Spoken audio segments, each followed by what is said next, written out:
Welcome to Texans Unfiltered. Here we go! A Houston football podcast for your Houston Texans.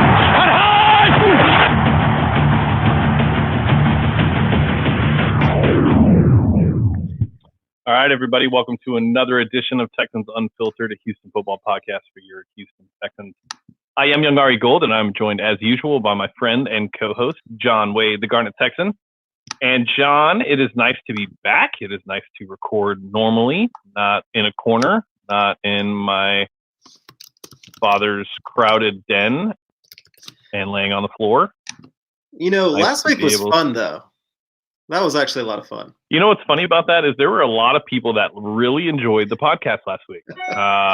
Obviously they enjoy it every time, it seems, but it was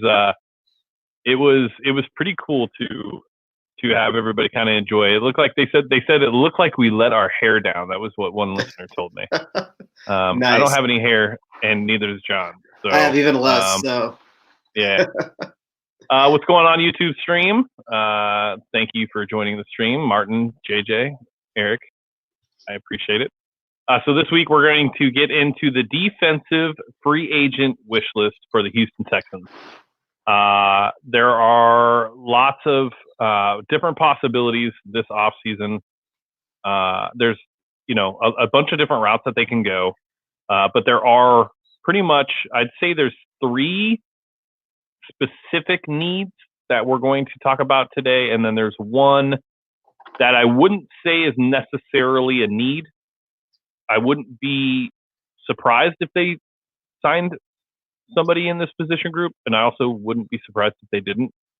So we'll go through that. We're going to start with I guess going into some house cleaning first. So good news on the draft event. We are officially booked at a venue. Super excited to be at this venue, as this venue is as Houston as it can get. So the event will be on 4/24, starting at 6 p.m. Yes, there is a Texans player there. It looks like there will be at least two. We're waiting on potentially a third, but it will be at Spindle Tap Brewery in Houston, Texas. And if nobody knows, I'm sure some of you guys do, but for those that aren't aware of what Spindle Tap Brewery is, their entire theme is Houston themed. So it's pretty dope the way they wrap their cans. They've been extremely cool about this entire process. We're really excited about it. We have some other things that we need to tighten up, but we are good to go on the event. It should be live on Eventbrite within the end of the week. I should have a flyer by Thursday. But yeah, I mean, I'm excited. This is going to be really fun. I'm going to have to find a co-host, as Patrick Storm is listed to be my co-host with me that week. But with his travel schedule with work, anything can happen. So he may not end up being the man. But hopefully that is the case, as me and Pat are extremely close. We talk all the time. It'll be good to have Pat there. If not, I'm thinking probably Cody, since you'll be probably in Cody. The always standby emergency. I mean, got to give Cody that dude? You got to give him the biggest shout out. Like last week when 15 minutes heads up, it's like, hey man, you want to come on? And he's like, sure. Dropped everything, joined us, and it was a lot of fun. It was last week's podcast was probably not the most informative, but I think it's a little bit evergreen because it was just fun. Yeah, I think we have one of those. It seems every off season we'll have a podcast that just kind of goes off the rails. We started off strong. We talked about the BOB presser quite a bit, which was really the news of the day. It would have sucked to do free agency and just kind of comb over the presser, as there was a lot of good nuggets dropped by Bill O'Brien in that presser. But Cody. I mean, Cody's the man, dude. Like he really is just absolutely amazing. He's a great dude. He helps us out a ton. Preston helps us out a ton. Shout out to Preston as far as editing and putting up the podcast. For you guys to understand what Preston does for the podcast, he's in Boston at MIT as we speak. We get done recording about 10:30. Then it takes about an hour and a half to get the podcast up, sometimes longer, most of the time longer. So we get to the podcast by around 1. For you guys to be able to get it on Wednesday, he's up until about 2:30, editing the podcast and publishing it. So it's really, really a big thing to really shout out Preston. The dude's been with us for so long. My biggest fear is the fact that he's going to start some massive tech company, and we had to find somebody else to do our editing for our podcast. But yeah, all right. One more house cleaning thing. We recently moved over to a new podcast host. So this changes nothing for you guys. Everything is already migrated over. So you guys will find all the episodes and everything in all the platforms that you guys listen to, all the podcast apps. There are a couple things that it does that were really intriguing to me. One of them was the ability for you guys to go in and record voice messages that will be inserted into the podcast. I thought that was really cool. There's a link on there for you if you guys go to the Anchor. It's also on my Twitter. If you go to Anchor, just search us, you'll find us. So if you guys want to do that, that's great. The other cool part for us, and this is the part that we've always struggled with, is there's basically a Patreon aspect to this. So if you guys really support us, you guys really enjoy, and obviously 4.5 years of doing this, there's the reason why we're still the #1 podcast. It's because we're here every week for you guys. I don't want to say every week. I guess there are some weeks where we aren't, but most of the time we are. And if you guys do support us, we would appreciate you guys going to Anchor and subscribing to a monthly basically support page saying thank you so much. Here's $5 or whatever it would be. Everything helps. It's nice to kind of see that come across. Yeah, there's if you've ever heard of Hardcore History, Dan Carlin has a great line: $1 a show goes a long way. So yeah, I mean, we lose money on this. We sacrifice family time, and pretty much the best thing we have for y'all is we're here every week just grinding it out. So we don't like to ask for things, but every little bit helps. If you can, we would greatly appreciate it. Again, take some of the financial burden off ourselves. But if you can't, just listen to us, interact with us. We do this mainly for the joy of it, for the community that we have built. Like, part of the reason we've started to do videos was the live chat during the video. We both agree is about the coolest thing ever. So shout out to all of y'all that are currently within it. And that's all we're really looking to do, is continue to build that community. But we both work full-time jobs. We both have families, so $1 a show would actually help us out. Yeah, it's just cool. I don't want to come off like we need it. We don't need it. If we needed it, we wouldn't be doing this podcast. We're fine. It's cool to see, like, when you get that email, like, hey, new Patreon, or hey, new supporter. For us, it's like a huge boost to serotonin, or whatever the hell that's called in your brain, where like you're just like, this is dope. We're impacting people, and that's why we do it, and that's why we're here every week. So feel free to do it, and if you don't, that's fine too. But when it comes to events and getting players and doing things like that, that's where it gets tricky. And where, if you guys want these badass events and cool things to do, that stuff will go an extremely long way, as typically an appearance fee is usually included in things like that. So luckily, your boy's really good at sales, so we don't have to worry about that right now. But if we ever want Deshaun Watson, we're going to need some cashola. So all right, last thing before we get on to that, I want to shout out a special listener. I did this once already for Jonathan. I want to do this for Ryan Reyna. This is not an ad. This is literally just me speaking to somebody that's helped me. So I've spent my entire life not really caring about saving money. I've spent my entire life just flying by the seam of my pants, never worked on a budget, always just paid everything and had a bunch of fun. That's been my entire life.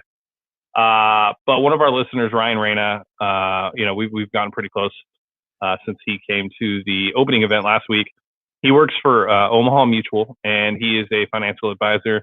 He has helped me put together a budget, and we've stuck to it for 2 months. He's helping us with retirement, my daughter's wedding, colleges, things like that, and has really put me on a plan that I never thought I would really stick to.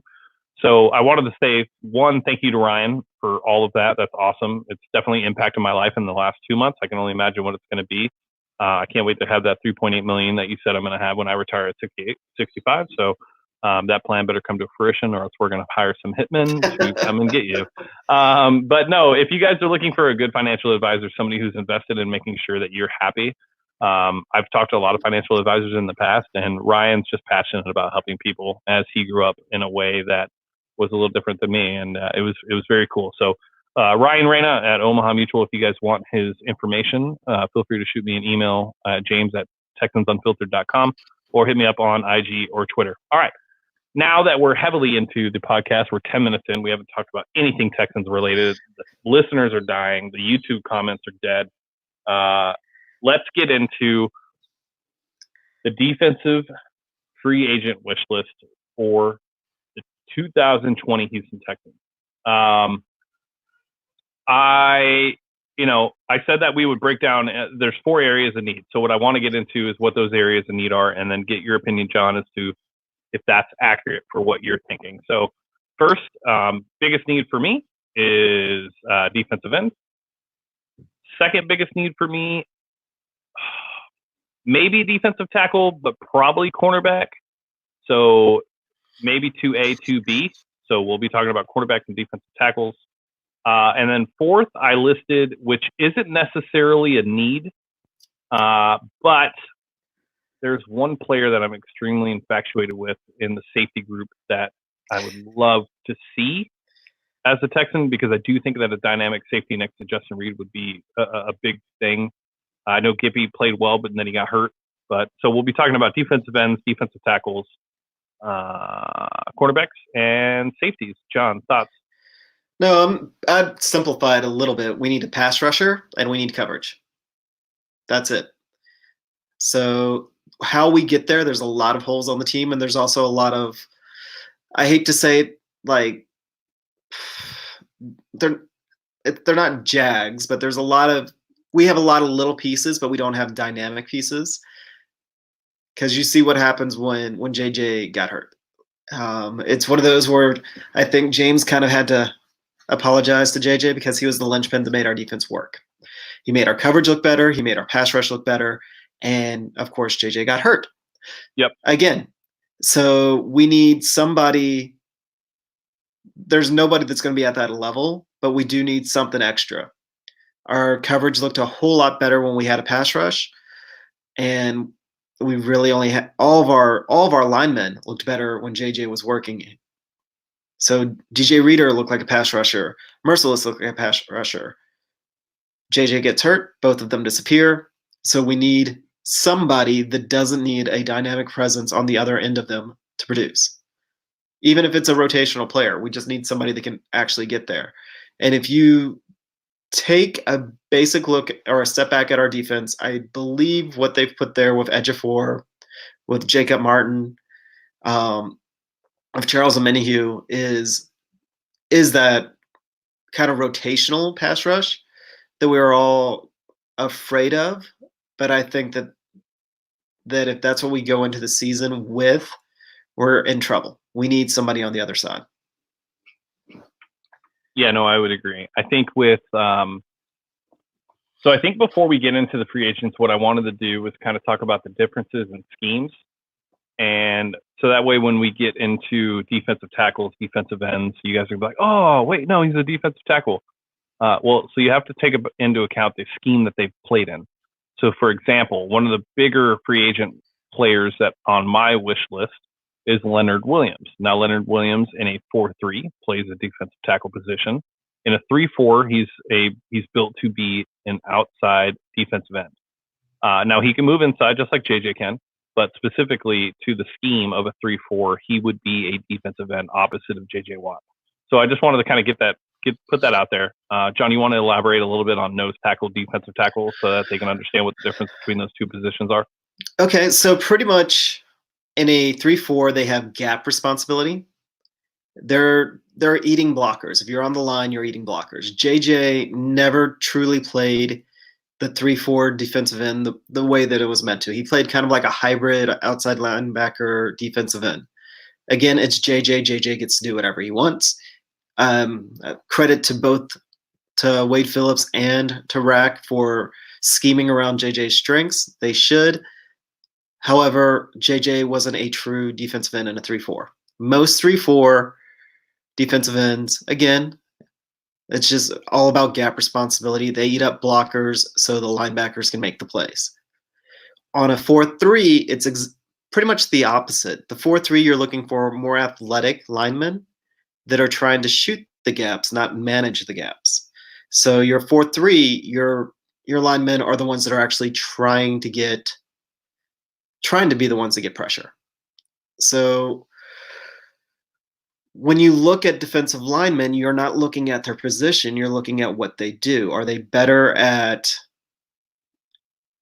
do you want them to hold blockers and to essentially hold their ground? Or do you want them to try and sneak by the guys, or not sneak by the guys? They're 300-pound massive men. They're not sneaking by anybody, but are they trying to get around the guy? Because again, in a 4-3 or in a 3-4, if you're trying to get around the guy, that puts other people out of position to make plays. So again, it's the biggest criticism of JJ Watt because he didn't eat those blockers. Those blockers were able to eat up our linebackers. So JJ was always quick enough that he would get to the quarterback or get to the play that it didn't matter. But when he guessed wrong, that's when big plays could happen in the space that he vacated, where it's typically the opposite, again, with a 3-4 defensive end where they're sticking there. They're not really rushing the passer. They're just keeping the guys occupied so your linebackers can get around. Yep. Nope. That's exactly right. So I think it's just important when we're talking about this, so you guys can understand kind of the perspective of when we talk about each individual player. So, all right, let's go through the defensive end free agent list. I'm going to include Leonard Williams on this because in the Texans defense, he would be a defensive end. Also, in a 3-4, the defensive ends tend to be a lot bigger. They're about anywhere from 285 to about 305. Defensive end in a 4-3 can be anywhere from 255 to like 275. So it's more about quickness in a 4-3 than it is about eating up blockers. Like John said, it's really about gap assignments at that point. So just keep that in mind. All right. So obviously the top ranked defensive end for this free agent class is somebody that we're extremely familiar with that will not be here next season. We will not be signing him, Jadeveon Clowney. So we'll move on. Dante Fowler. Interesting player in my opinion. He's more of an outside linebacker in this system and scheme, so I don't think that the Texans would look at Dante Fowler. No, I agree with that. He's underperformed. He might be interesting based entirely on he's going to be actually a little bit more affordable. Even though he did have double-digit sacks last year, there's still this idea behind him that he's still an underperformer for where he was drafted. Yep. So when I look at this list, the big thing for me, I'm looking at value as instead of the top tier guys, and the reason for that is because I don't know if the Texans are going to be in a position to be able to offer a huge max contract to a defensive end, just because of the bills that have become due with Laremy Tunsil, Deshaun Watson, potentially Zach Cunningham, and that's it. Those are the only three, right? Yeah, those are the only three big ones. So with that being said, my first target would be defensive end / defensive tackle Leonard Williams out of the Giants. He was traded during the season to the New York Giants from the New York Jets. He was a first-round pick. I want to say a top 5 pick, but I'm not sure. I know for a fact top 10, but I could have sworn a top 5 pick. He is a massive man. He is extremely good in run support. I've always liked his game as a pass rusher. He's underperformed based on his value on where he was picked, but he was also on a very crowded defensive line when he came into the league in the Jets. That was the same Jets team that had Sheldon Richardson, Muhammad Wilkerson, Leonard Williams. Last year, who they picked up, I think in the top 3 last year, they picked up what's his name? Another defensive end last year. Anyways, I think Leonard Williams would be a really good sign here in Texans land. Now, people are going to look at his sack numbers and be like, well, he didn't even have a sack in 2019. Young Ari Gold, what are you talking about? This is Jadeveon Clowney all over again. First of all, that's the wrong way to come at me because I love Jadeveon Clowney. Two, please. You'd be happy with that. We get JD equivalent back. I think we're all happy with that. Absolutely. I mean, JD was missed completely last year, but I think with Leonard Williams, if you look at his production outside of his stats, he's a guy that can eat up 2 blockers. He's a guy that is extremely effective in run support and has shown flashes of a pass rusher. I think you could probably say as a pure pass rusher, he's probably better than Jadeveon Clowney, but the stats aren't there for people to make that claim. I don't think he'd be crazy expensive. So yeah, he was pick number 6 in that draft 5 years ago. So I think Leonard Williams would be a value pick. I think you can get Leonard Williams without signing him to a massive contract. I don't know what the numbers would look like, but if I'm looking at what the Texans are projected to spend if the Laramie, Deshaun, and Zach contracts happen, I can't see us in the running for the Chris Joneses, who would be a defensive end in our system. The Yannick Ngakoue, even though he's being franchised, I don't expect the Texans to trade for Yannick because one, we don't have anybody to trade. Yeah, we really don't. And two, he's going to demand top tier defensive line money. So Jacob I would Martin rule him out. Third. Who says no? So I think that like players like Leonard Williams, Robert Quinn. Yeah, this is one of those where Shelby Harris. They're gonna go bargain basement dumpster diving. Yes. We're not that close to the cap, but again, we got a lot of bills coming due, and we've got a lot of holes to spend. And we are pretty convinced, based on what Bill O'Brien has said, and where his coaching tree's from, that he likes to have a lot of veterans. So look for guys that have spent a couple of years in the league that have relatively underperformed. Correct. That you're not going to get an Ngakoue no matter what. It's not happening. Just rule Chris it out. Jones is whom I would give everything to. I mean, I seriously would. Like, I think you drop him into our defense, like that's a game changer. But Kansas City isn't going to let him go. So the type of players that you got to look at are, I think, the ones like the Javon Hargraves, the maybe Ziggy Ansahs, somebody that has shown juice in the past. I could even see them doing something like, I know Vernon looked burnt with the Browns, but everybody looks burnt with the Browns. Robert Quinn, and one that I would say keep a good eye out on is Bud Dupree. Oh God, that'd be so disappointing. Because the Texans apparently loved him during the draft process. Oh, apparently absolutely loved him. He's a guy that has had one good season, but all the physical attributes are there. So honestly, yeah, it's gonna. I hope they don't, but that he's more of an outside linebacker though. He really plays outside linebacker. They play a 4-3 scheme. I don't see him lining up defensive end. I just don't see it. I could see him being dropped into that rotation. Oh, that'd be dangerous if that's the case. Maybe. I think there's a couple other names though that I think people aren't taking into consideration when they think of value. So there's 2 players, one that pop into my mind. One, Everson Griffin, defensive end for the Minnesota Vikings. He's 32, but he's always been productive. He had 8 sacks last year. He missed the 2018 season with mental health issues. He's always been a very productive defensive end in Minnesota. He screams Patriots. He does scream Patriots. He screams like he's a Belichick type player, like that. Correct. To me, I see him going to the Patriots. All I'm saying, I'm looking at him and I'm thinking what players could help us that we could afford, and I think Everson Griffin fits that.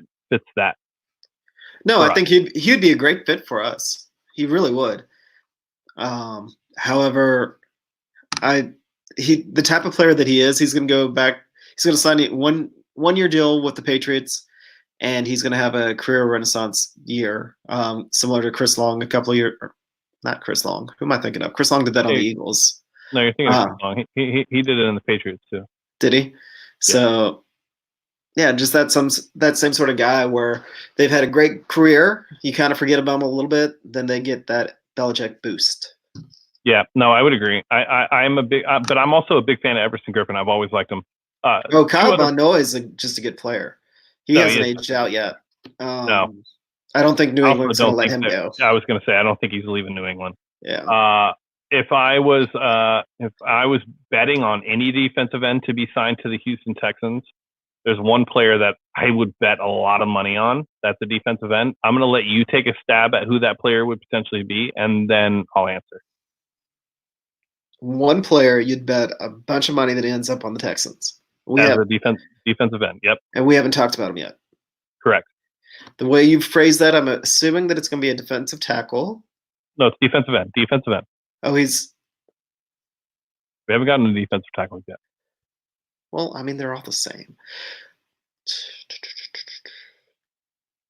Judon. No. I wish.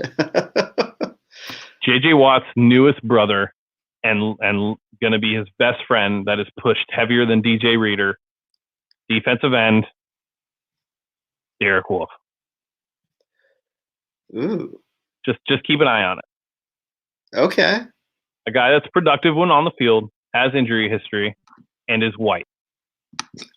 What does the white have to do with anything?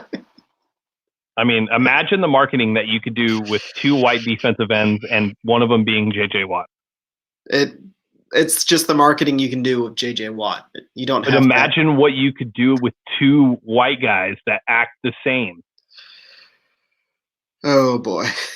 Anyways, no, but in all seriousness, that was more of me just tongue in cheek. But Derek Wolfe, if I had to guess, just looking at his production since he's been with the Broncos for, I think now 8 seasons, he's been productive when on the field. He's always seems to have injury issues.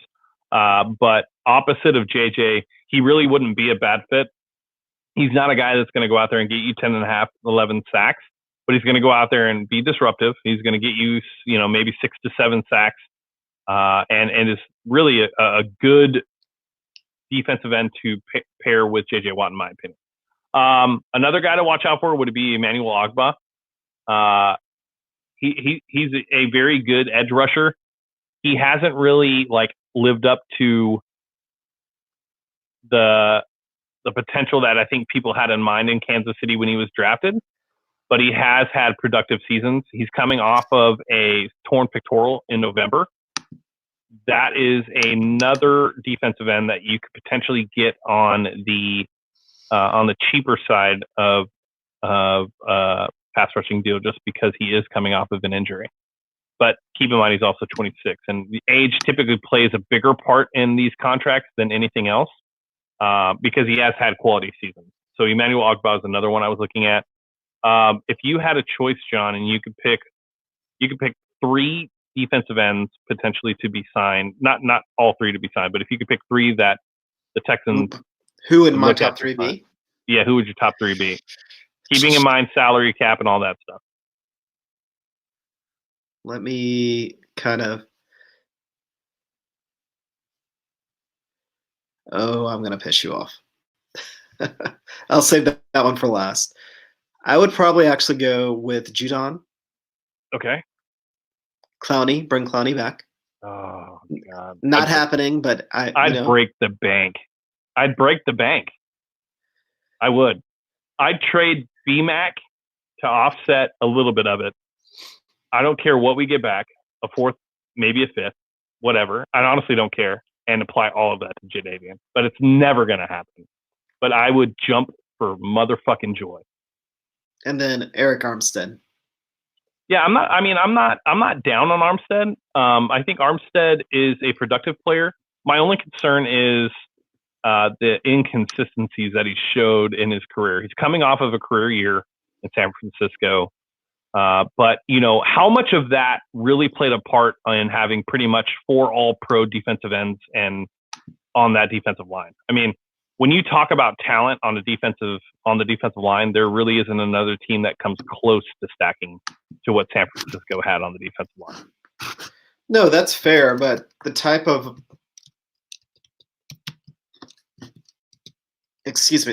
versatility that Armstead brings. Yep. And then he's a freak athlete. I mean, 6'7", 280 pounds. Long ass arms. He can do a lot of things similar to what Clowney could do. He's not quite as fast. Nowhere near. But he's built in a way that, even though he was a late bloomer this past year and this was his breakout year, he still has room to improve, to continue improving. Okay. So to me, he's just one of those guys that I think that it's just trying to figure out what actually motivates him. If he was motivated this year because it was his contract year, then you're just going to essentially overpay for him. If he's legitimately turning into the type of player that you expect him to be based on his, of course, coming out of college, based on his athleticism and his build, then whatever you sign him for this year is actually a bargain long term. And he's still relatively young. So I mean, I like him a lot, but he is a very high risk. It's just how motivated is he? Yeah, no, that's fair. That's fair. My only thing with Armstead is I do think that's a player that you break the bank. That is going to break the bank. Just because this free agent class of defensive ends is not really stellar. And in years when we've seen this happen in the past, where there's not a top tier pass rusher available in free agency, teams tend to overpay. For example, Detroit last year with Trey Flowers. So I don't know if we would be able to get into a bidding war with him, but over him, but maybe. All right, my 3 that I think we have a real shot at signing, and potentially will sign. I would probably go. Okay, so I guess let's talk a little bit about maybe cap casualties as well, because I think Calais Campbell potentially could be a cap casualty. From what I'm hearing, Jarrell Casey potentially could be a cap casualty. Now, anybody who's listening to this podcast knows that the only player I like in Tennessee is Jarrell Casey. So that would be awesome. I think Jarrell Casey on the opposite side of JJ, even though I think he's 33 this year, maybe 32, he's down the downside of his career. Jarrell Casey is a freaking game wrecker. Prototypical 3-4 defensive end, very good in run support. He checks every box that you would look for in a defensive end. So if that happens, great. Calais Campbell, I wouldn't be upset if we did a 1-year deal for Calais Campbell, like an $11-13 million deal for Calais. He's still productive. He's still a wrecker. And opposite of JJ would be with Jacob and Whitney on the outside. That'd be a pretty nice little tandem if Jacob Martin is able to become a 3-down player. So if Calais Campbell is let go by Jacksonville, we have to grab him. Absolutely have to grab him. I would honestly argue that getting somebody that can generate a pass rush from the interior is more important than a defensive end, or an edge. We just, because if we're not able to come to a conclusion with Reeder, that means Dunn's going to move into the starting role on the defensive line, which is fine from a run-stopping perspective. But we already didn't have much of a pass rush without JJ, and we're going to lose even more. Yeah, so rumor on DJ right now is that they're playing hardball. Bill and Anthony want him back, but it's at a certain price. And the plan is to let him test the market and come back with an offer. If it's in a certain price range for them, they'll match. If not, he'll be gone. He wants to be back, but it's looking like it'll be pretty hard unless his market isn't what he thinks it is. And I think there's a good chance his market isn't what he thinks it is. It's just he is an improved player. He's a progressive player. He's progressed every year, gotten better in every category you would look for a player that you draft on the defensive line to get better at. But there's a stat that he just is not probably ever going to fill, and that's sacks. And it's because his roles and responsibilities on this team were never to do that. And it's interesting about defensive tackles. If you look every year that we always talk about during draft time, look at these stud defensive tackles that just drop and drop and drop and drop. The style of play in the NFL has gotten away from the 2-down run stoppers. Yep. And DJ Reader, if he was able to consistently show that he was a 3-down player, would be breaking the bank. However, he didn't. I think there's an argument to say that he didn't. And that's what I think Bill O'Brien is kind of, GM William O'Brien is kind of playing on with DJ to go out there and test the market. Did enough teams see any tape on DJ thinking that he could be a 3-down player? If there's enough teams out there that thought that he can, or even one team that thinks that he can, then they will spend a bunch of money on him. If they are more along the lines of the Texans, what the Texans appear to think, that he's a solid to above average. I mean, he obviously is an above average run stopper, and that's what they want to pay him as. But he got the J.J. Watt boost, and without that boost, he's not worth the money. Yeah, which is unfair to say, because I mean, but it is what it is, and with a salary cap, they've got to be smart on the players that they pay, and it is a passing league right now. Yep, totally. Granted, it's almost worth it to pay him just to stop Henry. Yeah, but I don't know if Henry's going to be back either. No, who's gonna? You see what happens when you pay a stud running back. You're the Cowboys and the Rams, and you miss the playoffs. Yep. And I also don't think that you can make. I don't think that you can make. I remember when we drafted Mario Williams, and the whole purpose was to stop Peyton Manning. You can't do things like that. Well, we tried with Kevin Johnson as well for T.Y. Hilton. Right. Yeah, that worked out real well. All right. So the 3 that I would pick, I do think Calais Campbell is going to be cut. So I'm going to stick with Calais Campbell as probably my 1. My 2 would be Everson Griffin, and my 3 would be Derek Wolfe. If Robert Quinn was signed, I'd be fine with that as well. So as far as defensive ends, it would be Calais Campbell. Who did I say? Everson Griffin and Derek Wolfe. Those are the 3. And if I had to bet, like I said, I would expect a player like Derek Wolfe to potentially be the guy that they sign as a defensive end in the offseason. All right, let's get to defensive tackle. So with the defensive tackle, here are my thoughts, John, and I'll let you kind of go from here.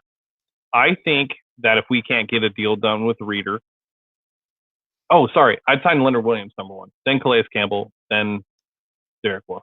But anyways, I think if they can't get a deal done with Reader, I think they believe that Brandon Dunn can do enough. I think they think he can suffice. And this defensive tackle class isn't necessarily deep, but there is talent in the 2nd and 3rd rounds. We took DJ, I believe, in the 6th round. We did. And developed him into a very, very good defensive tackle. So I believe that there's, an opportunity for us to address the position in the draft. With that, if we can't sign Reader, I don't think we sign a defensive tackle outside of maybe somebody we don't even think about. I don't think that like any of the names that are on the free agent list, anything like that. I just don't see it, and I don't necessarily know why. I think it's more about like the salary aspect. I think with Brandon Dunn and then, a 3rd, 4th, maybe 5th round pick, they feel confident that they can do it. But I just don't see it. Maybe Mike Daniels, maybe. But outside of that, I don't know if there's another guy. Like Snacks would be awesome. I'd love Snacks Harrison. Yeah, I just love him.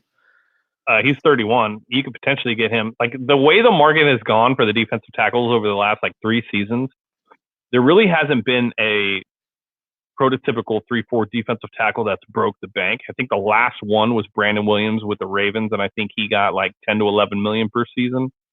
Yeah, So, they're not going to. Goes back to my point about DJ.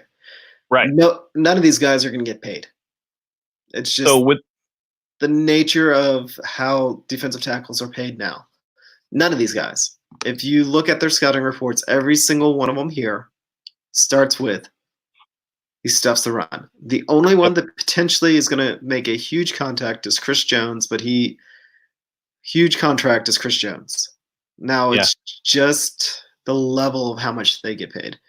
If we lose DJ, I mean, obviously DJ's the one that we've talked about him since we drafted him. We would prefer for him to be back. But again, the Texans are going to put themselves on a budget, and they're going to see if anybody's going to go nuts going for DJ. But I think that if we get him back at the right cost, we definitely should. And everybody else is kind of like plan B after that. Yeah. No, I would agree. I do think that there are a couple players, though, like Shelby Harris, like Giovanni mentions. I mean, with the Broncos, he's been extremely good, plays the run extremely well. He was better with his pass rushing ability this past season. He logged 6 sacks in 2019. He could potentially be one of those players that maybe you get for 6 to 7 million. Maybe that's where they go. I think if they could find the right value, they'll sign a guy. But outside of that, everything in this position for me, at least from how I believe the Texans will approach the offseason, is value. So I really expect that to be the case this season, just because. Well, I guess let's talk about this, John. A lot of people are saying that we're not going to have any cap room.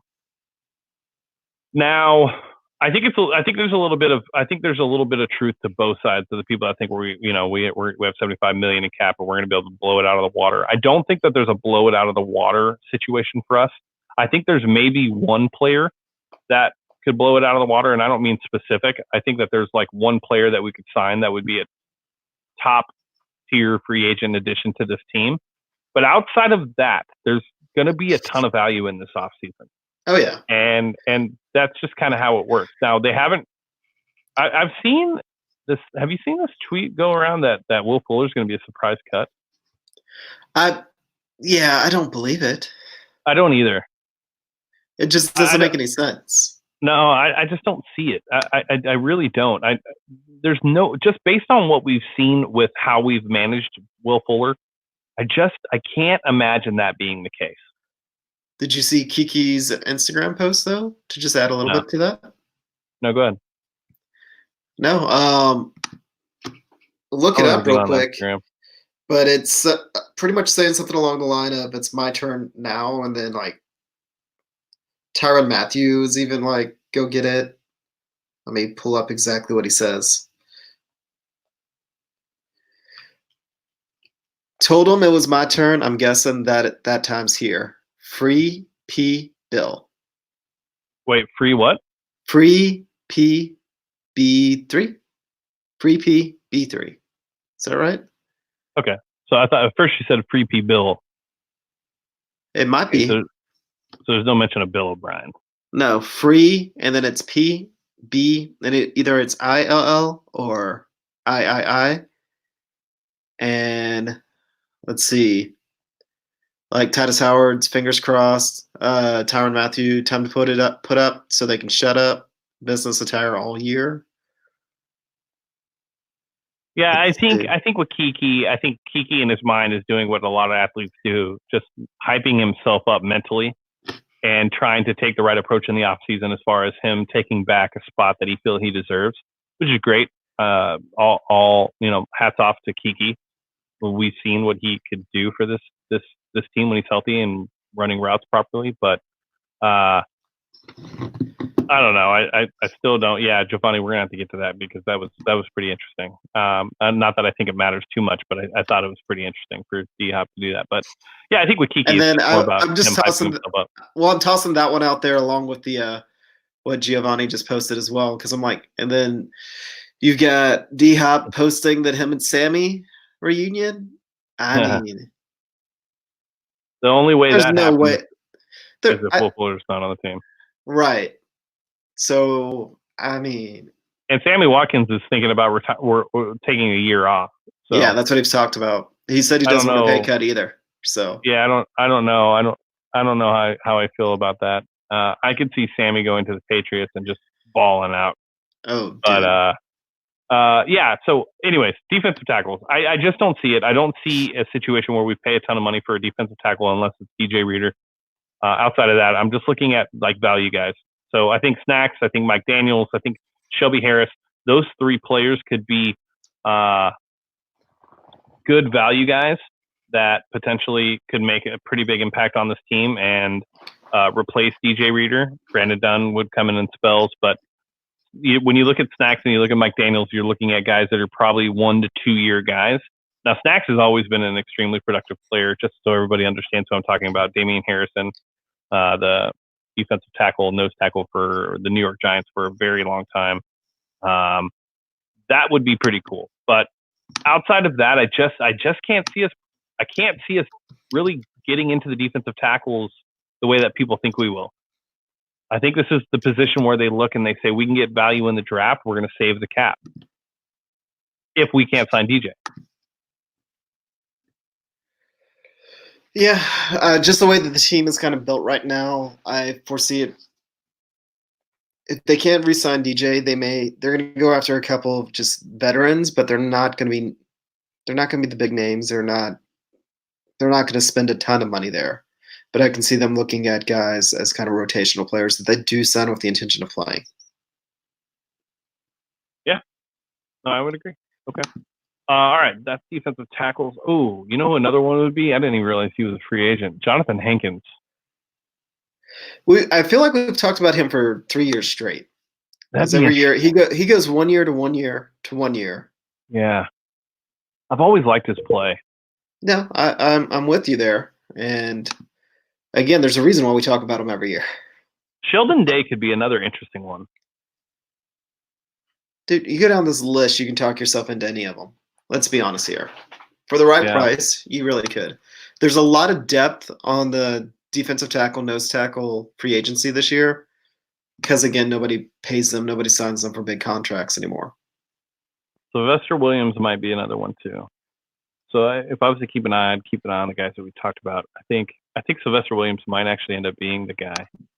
31 and a very productive player in the league for the Chargers for a long time.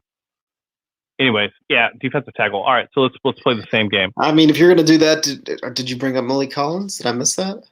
I didn't bring up Malik Collins because he's a Cowboy. But feel free to do so. No Byron Jones either, then?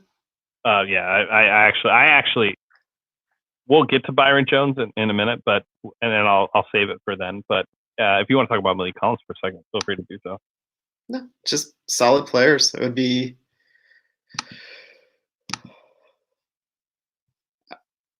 Yes. Just solid players. Like, there's not. You just didn't bring them up at all, or I missed them, so that's just why I was bringing them up. Again, you could go mix and matching guys. Like I feel as though you could go Christian Covington. Gee, possibly. I mean, you really could. You really could bring them back. You really could. Yeah. All right. Let's play the game that we play with the defensive ends. Let's get into 3 defensive tackles that you believe the Texans will target in free agency. Oh, defensive tackles. We're not going down to corners. No, let's pick 3 like we did for the defense. Are you high? I'm not high. Pick 3 defensive ends. Are you sure? I am sure. Okay. Let's see. I brought you back some edibles from California. Did you not get them? I did not. I've never had an edible, so. Lies. Anyways, continue. Let's see. Is this wish list or who I think we're really going to go after? Because I think I said it last time. Yeah. I think it's so. I'd like to do players that I believe that the Texans will be interested in, and could potentially be Texans in the 2020 season. I gotcha.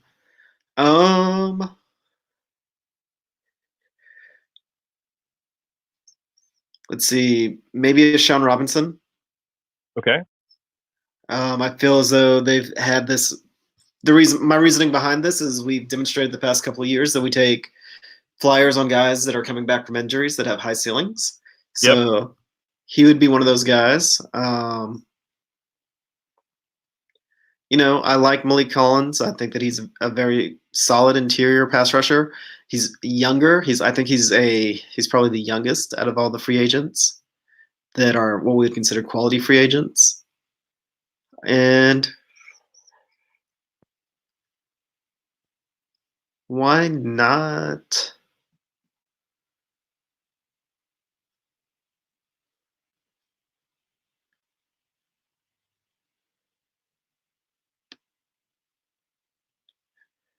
It's like I don't love this, and I'll be disappointed, but I could see them making a run after Timmy Jernigan. Again, same reasoning as A'Shawn Robinson, high ceiling guy that's been hurt a lot, but when he's played, he's been a presence. He's just not played a lot. Okay. And I get why they always do it. I don't always necessarily agree with it because you can't ever really predict health. But the Texans have shown for the past couple of years that that's kind of the risk that they'll take. All right. So for me, the three that I think there's a chance the Texans would at least do some research on and potentially bring in.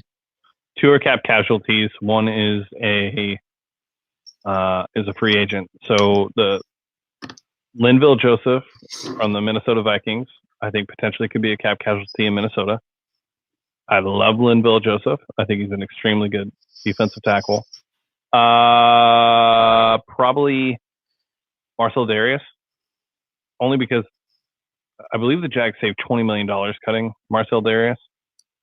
So if that's the case, I almost think that he's gone. Now, they did trade A.J. Bouye today, and they freed up $11 million. If they trade Nick Foles, from what I understand, they don't save any money. I think they eat a bunch of dead money. Calais Campbell, I think, frees up a little bit of money as well. So maybe Marcel doesn't. If those two don't work out, I would probably go with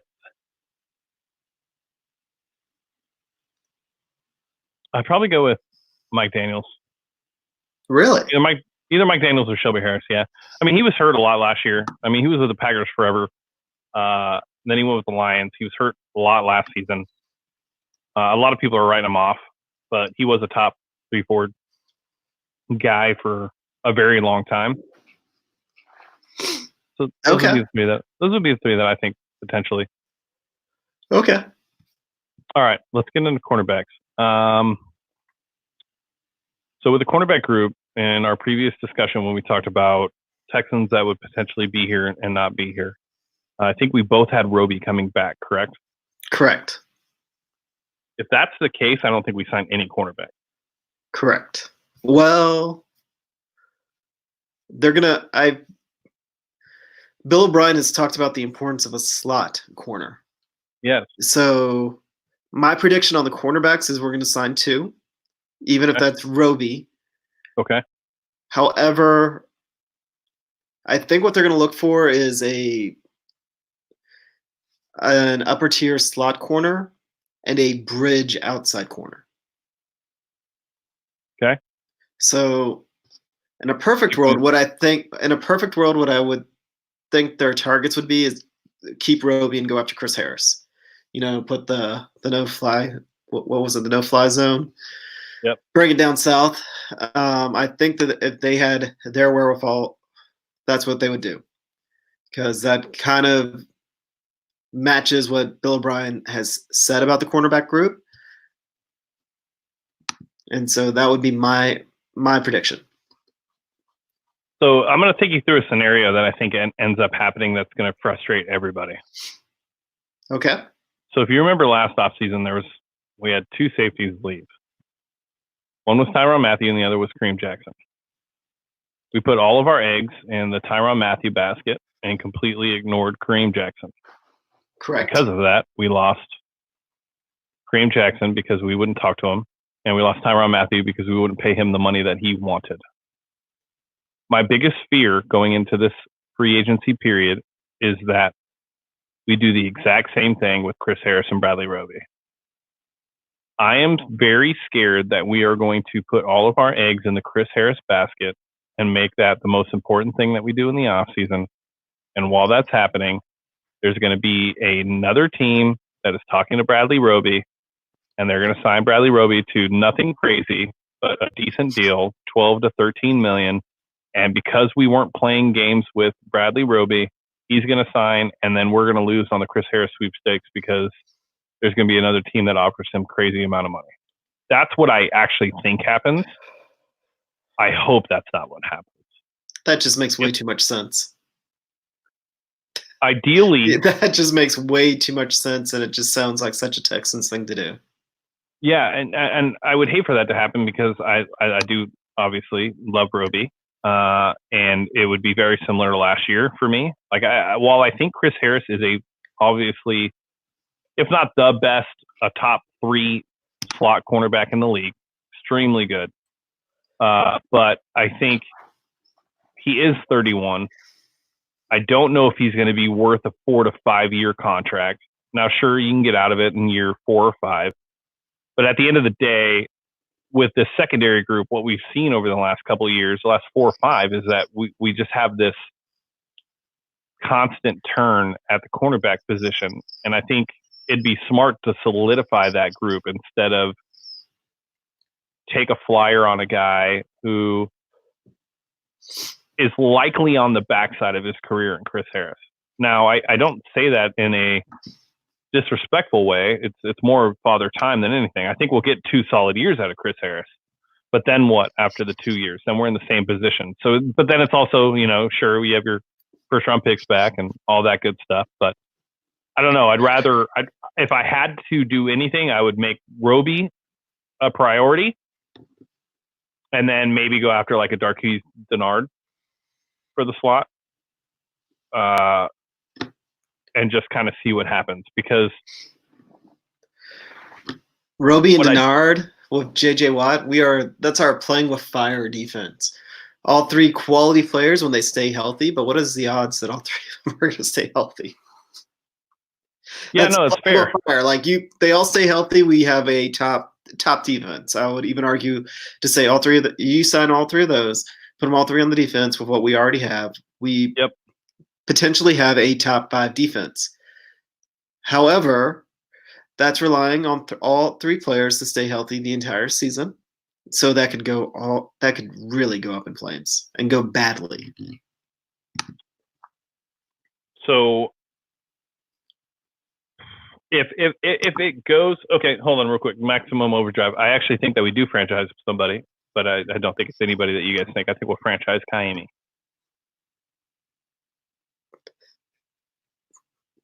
What? Oh man, I think you're right. We're gonna franchise a kicker. Yeah, teams do it all the time. What, really?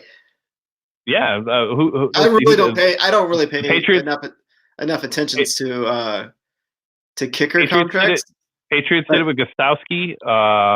There's a team that did it last year.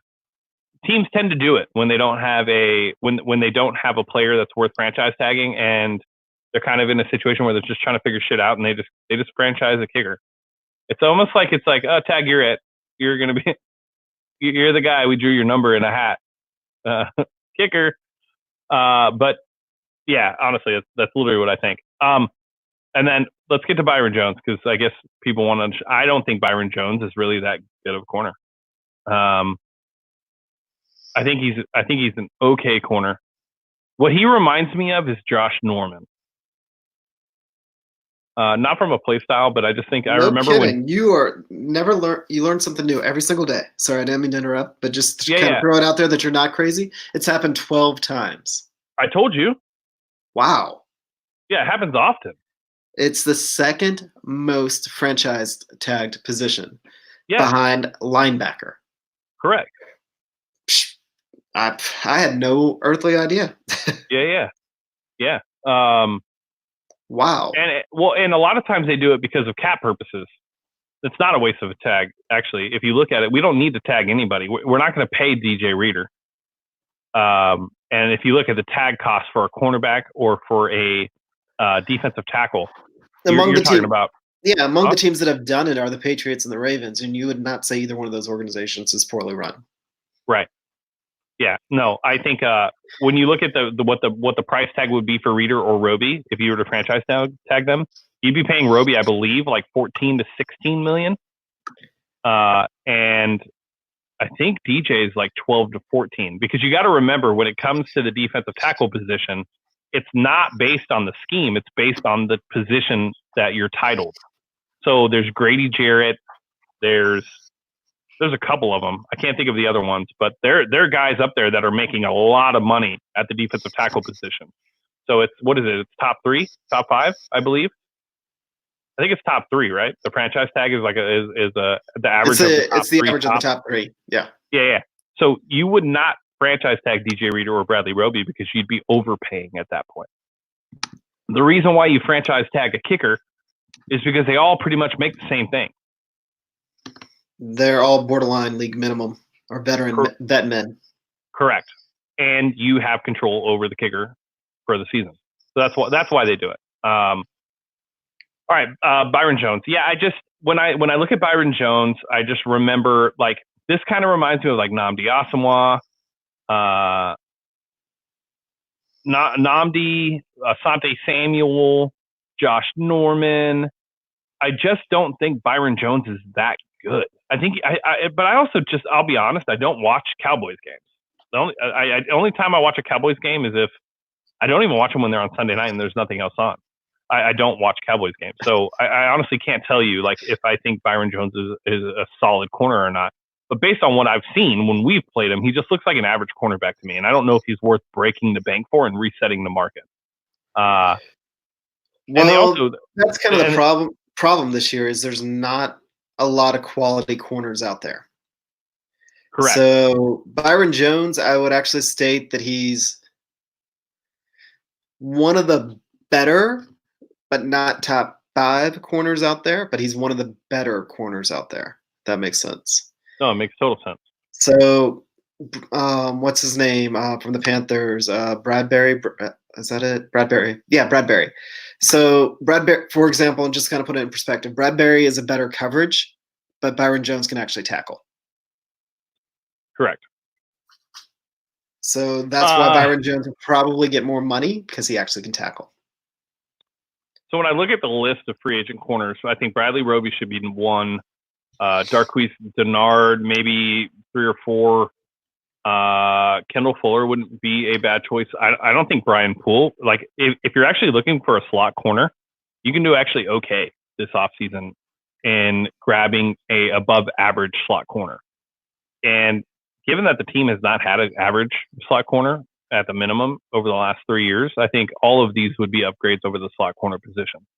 So ideally for me, if we could sign Bradley Roby, sign either a Kendall Fuller, Brian Poole, or Darqueze Dennard, and go with Conley, Roby, Darqueze, or Brian or Kendall, and then Lonnie and J. Joe for depth. To me, that's a very good secondary. That's what I would do.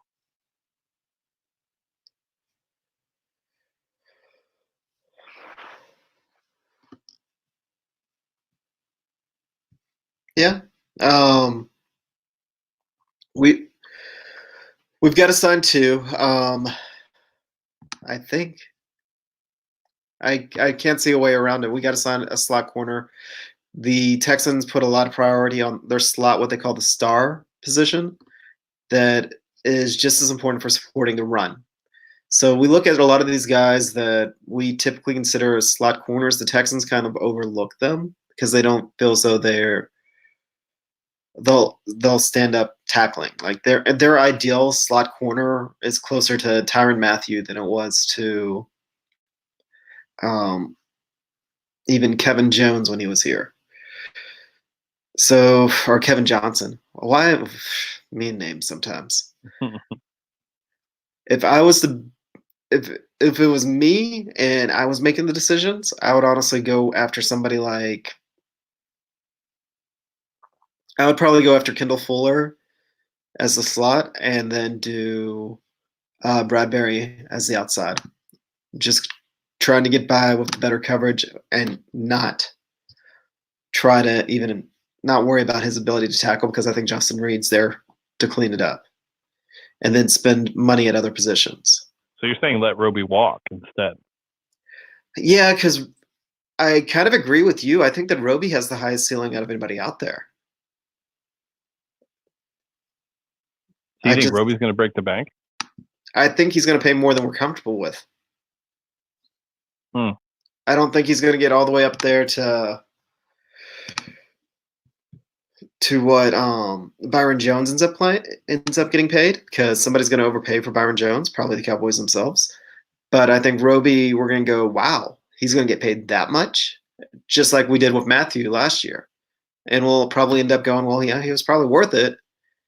But when the contract's actually announced, everybody's going to be shocked. Well, I think James Bradberry is going to be up there. I think Bradberry is going to be 15, 16. You really think so? Yeah. He's been a very good corner for a very long time in Carolina. I mean, yeah, I remember when he was drafted. Tim was he was drafted to replace Norman. I mean, already.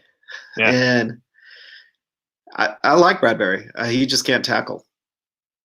I think that you bring him in and say, an absolute perfect no cap world, we bring him in and we keep Roby, just no cap. But I think that it's similar to what you said, that we're going to chase after one guy, potentially miss out on that guy, and and Roby's just going to sneak away. Yeah, I think that's unfortunately. I think that's just kind of the way things are going to work. But ideally, I think there's a lot of players. There's a lot of slot corners available. You got Darqueze Dennard, Chris Harris, Kendall Fuller, Brian Poole, Mackenzie Alexander, Mike Hilton. I mean, those are solid slot corners. Those would all be upgrades over what we've put at the slot position the last 3 years. Now, Darqueze obviously is always hurt, but in an ideal world, what I would like to see happen is us sign Bradley Roby to like a $12 million deal, 4 or 5 years, and then take one of these guys, Brian Poole or Kendall Fuller, and just kind of roll with it. That's me. Yeah. No, fair enough. What do you think about Ronald Darby? I've always liked Darby's play.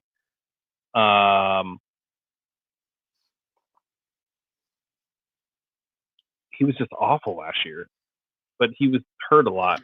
I don't know. I mean, how much of that was injuries? Because 2 years ago, that was Roby. No, I mean, so Darby and Roby are very similar too, in their style of play. I mean, I wouldn't be down on if we signed Darby and Roby. The only problem I have at that point is then who's playing slot. Neither one of those. I mean, Roby can play slot. He played slot in Denver at times, his rookie and sophomore year. He has the recovery and the speed to be able to handle the slot position. He even did it a couple times for us last year. If maybe that's the plan, then sure. I don't know. I mean, I like Ronald Darby. The injury concerns for me. I'm so tired of having injury-riddled cornerbacks. And I know that everybody's like, Roby's always hurt. I mean, yeah, is he always hurt? Or not always hurt, but I don't know. I think there's a lot. I guess what I'm saying is there's a lot of potential in this cornerback class in free agency. We could really do good things with the players that are available. It's just going to be dependent on the value again. I really think the value aspect is going to be the biggest thing when it comes to this team. Like I said, I expect one big piece. And if I had to guess, that one big piece is going to be Chris Harris. I think you're right. I think you're right. We have a lot of – this kind of comes back to it's kind of a tough thing to kind of put our defense together, because we've got to do a lot of patchwork to the defense. We don't have a lot of draft capital. And, both me and you said that the best way to approach this draft, in our opinions, is just to draft all defensive players because we do need that sort of injection of young talent onto the defensive side. But based on who the Texans are talking to, I don't see that that's going to happen. So I'm going to go out there and say that we're not going to get any of the top tier guys again. But I don't think that it's going to be like last year where we ended up not with even our second choice or third choice, but like our fourth and fifth choice. I think we'll be surprised with whom we bring in, but we won't be disappointed. Okay. Oh, that's fair. I'd be happy with that. Maximum, if we put Conley in the slot, I'm going to throw a freaking rock at my Mac. Yeah, please no. Just please no. Could he play slot? Yes, he could. He has the ability to play slot. But you're asking a guy who came in mid-season and switched from playing zone coverage specifically in Oakland to playing all man with the Texans outside, and then you're asking him to learn a whole new position during the offseason. I'd rather, if I had a choice of having somebody learn slot, it would be Lonnie Johnson. Yeah. What we ask our corners to do, our slot corners to do, Connolly just doesn't have that skill set. And he can't tackle, but you need to have it in the slot. Yeah, which, it wouldn't be... Their run support as well. Like, there's so many different aspects to a slot corner. It wouldn't be the first time that the Texans coaching staff surprised me, but that would be a big surprise. Yeah, I would rather Conley on the outside and let him continue to develop because I do think that he's a piece of the future for you in the secondary. So I wouldn't want to put him in the slot. All right, let's get to the last position group, which for me is just more of like a luxury thing. I'm a big fan of Anthony Harris. I've been a big fan of Anthony Harris. If we broke the bank for Anthony Harris, I wouldn't be upset. I think him and Justin Reed would be an awesome pairing in the back. I don't think we'll sign Anthony Harris. I think maybe if we sign a safety, it'll be, like Demarius Randall, Trey Boston, maybe Julio Adai's back. Trey Boston makes too much sense. He does. He makes a lot of sense. And I wouldn't be mad at it. I would love to see Justin Simmons or even Clinton Dix. But if you just look kind of at their strengths, I would say Trey Boston's probably the one that makes the most sense. The one that would make me go the most, what the fuck are we doing, would be Von Bell. So I would put money on that probably happening too. I have like the idea of them actually transitioning Lonnie to safety. That's been floated out there, and I think that he'd be a great safety. He would be a great safety. He'd be a very good safety. I wouldn't be opposed to that. But yeah, I was just looking. I think, like I said, I don't think we'll sign him, but I just love the way Anthony Harris plays football. And, I think Justin Reed's on the precipice of being a top safety in this league, and pairing him with another solid safety, I think would be good for the back end. But really, I just wanted to throw that out there just because. And Giovanni, no, Lonnie is, you don't want him in the slot. But the reason why I say Lonnie Johnson in the slot is because you're asking him to learn a new position, but you're also not, you're basically not throwing him to the wolves, in the sense that he didn't play a ton for us last year. He's still on his second year. He has the tools to be a good corner. He'd be very good in run support. He's very good at tackling. And those are aspects that people look at when scouting a slot corner, because they are there for run support a lot of times. So I would just feel better with that. Justin Simmons, yeah, I like Justin Simmons. All right, so that was really it about free agency for me. I don't know what's going to happen. I literally have no insight into any of this. I just know about DJ. I'm just going to throw this out there, Giovanni. We don't really play free safety, strong safety. We play two shell. Right. That means that they kind of rotate. Strong safety versus free safety. Free safety is not covering the tight end. The strong safety is covering the tight end. We don't. The style of defense that we have played the past couple of years, we don't really rely on that. Now, granted, new defensive coordinator, new defensive philosophy, we'll see. But yeah, we're probably not too worried about. We wouldn't be too worried about having two guys that can play free safety, two guys that can kind of roam, because that's essentially what a free safety's strength is versus a strong safety who's usually better at coverage. Yeah, well, no. I think you have it backwards. Free safety is better in coverage. Strong safety is more for run support. Yeah. Nope. I'll Google it right now. Okay. Yeah. Strong safety is covering the strong side with the tight end.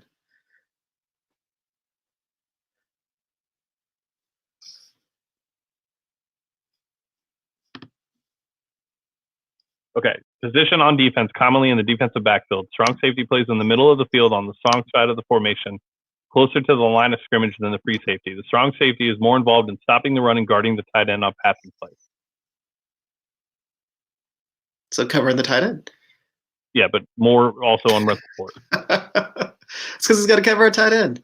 So free safety is more of like the roamer in the back. The strong safety is going to be the guy that is able to come up to the line of scrimmage, play run support, but also has the ability to cover tight ends. I just want to put that out there because I didn't want people to be confused. All right, let's get to this Charlie Campbell thing. This is funny. You put this in here, so I thought this is interesting. So I'll let you go ahead and lead this. Oh yeah, the first off, Walter Sports. I don't know, or Walter Football. I don't know what the Texans have done to really piss them off, but every year they drop some fun little inside knowledge that they claim that is always completely and totally not true. So, per Texan sources, Deshaun Watson and Laremy Tunsil won't be given hometown discounts on contract extensions as they seek market value. The fun part of this is Watson is aware Bill O'Brien didn't want to draft him. Great. Do I get to react? Yeah, go for it. You know the only time that people go to Walter Football in the off season to see the free agent list. Yeah. Outside of that, nobody goes to Walter Football for literally anything. So there's a couple things here. Deshaun Watson and Laremy Tunsil will be giving hometown discounts because they're maximizing their value in a sport where that's what players do. This isn't the NBA. You don't do hometown discounts. That's not the way this league works. So one, both are young guys that are going to be on their second contract. Second contract guys that are stars, that are all pro caliber players, they don't give hometown discounts. So one, he's a fucking idiot. Two, the whole Watson is aware Bill O'Brien didn't want to draft him is literally the dumbest thing I've seen on Twitter since the end of the Chiefs game. That is insane. He is not aware of that because Bill O'Brien was all about Deshaun Watson. He just read recently, 2 weeks ago, with the Rick Smith article and took everything out of context and basically assumed that because Bill O'Brien said he would coach him up, that means he didn't want him. And yet, anytime we hear Deshaun Watson speak of Bill O'Brien, whether it was his rookie year, when Bill O'Brien was going through his extension talking about he's the only coach I want to play for, to the way he ended our postseason run, talking about you guys can basically write whatever you want, you can say whatever you want about Bill O'Brien, but Bill O'Brien's my guy, and that's who I want to be with. So those are things that people are like, I find it funny when people are like, well, what else is he supposed to say? Well, he could say nothing. He could not answer the question. He could give you a generic answer and say, yeah, I believe in Bill O'Brien. Like there's lots of things that he could have said, but Deshaun Watson has always gone out of his way to back Bill O'Brien, and that's different. So this is a trash ass take. Yeah, just go back to 2 years ago, right before Bill O'Brien got his extension. If Deshaun wanted Bill O'Brien gone, Bill O'Brien would be gone. Correct. That's pretty much what it came down to. If Yep. Deshaun wanted Bill O'Brien gone, he would have been gone. Many people credit Deshaun with saving Bill O'Brien's job at that point. And I believe it's even the same guy that made that tweet right there that it pretty much said it. So I don't know what Bill O'Brien has done to Walter Football. probably giving them the cold shoulder or whatnot at mobile or something. And anytime they can, they almost bring it up like it's a tabloid. Like the first part of the tweet is fine. They're not going to give a hometown discount. No shit. Why would they? Deshaun's not from Texas. Tunsil's not from Texas. They didn't play college ball here. They didn't grow up here. They didn't grow up here. They don't have connections here other than what they've made as being a part of the Texans. And this is the NFL. You get one contract. Yep. You get one big contract unless you are a transcendent quarterback, which, I mean, we all hope and we believe Watson to be. But for Tunsil, he may be like, you know what? I got to get my money no matter what. And he should. And you can't blame him. And you shouldn't blame him. It's up to the Texans to figure out a way to make it all work. Yep. I would agree 100%. So that's a trash take. All right. All right, John, what else we got? Next week's free agency in the offseason, or off-season offensive free agents. Said that kind of backwards. Anything else? We may have to go. We might have to think of another topic because I don't think that there's a lot of offensive free agents for us to talk about. This isn't to say that our offense is totally stacked, but there's a lot of building blocks on it. So y'all tweet at us anything that you would like us to address, because I believe that'll be our last show before the new year hits. And after that, we're actually going to talk about we have one more show before moves actually happen. So. Yep. No, I think, do we? Yeah, one more. Right? Like, let's see. Because it'll be the 10th, and then the free agency is the 16th, correct? 16th, correct. So next time we record will be the 10th, and then after that it'll be the 17th, so it'll be the day after free agency hits, unless we do something absolutely amazing, and then we may have an emergency pod. Well, so yes, that's what I'm saying. So we'll record next week. We'll do offensive on the 10th, and then on the 17th, that'll be the day after free agency. So yeah, right. We'll be right into it. So it's actually perfect timing. All right, cool. All right, guys. Before we get out of here, make sure you guys are ready for the draft event. We're super excited about this. April 24th at Spindle Tap Brewery. The flyer should be out here by the end of the week. Eventbrite should be live. We'll have it on the website. Anything else, just hit us up however you want to hit us up. It's going to be an extremely fun event. Outside of that, for Texans Unfiltered, I am Young Ari Gold, signing off. We will catch you guys next week. Loved this episode of Texans Unfiltered? We'd love for you to be a Patreon supporter. Your support allows us to provide you with the best Texans podcast possible. You can also follow us on Twitter and Instagram at HoustonFBPod and everywhere podcast community on www.texansunfiltered.com or on Discord at Texans Unfiltered. Thank you for listening. Until next time.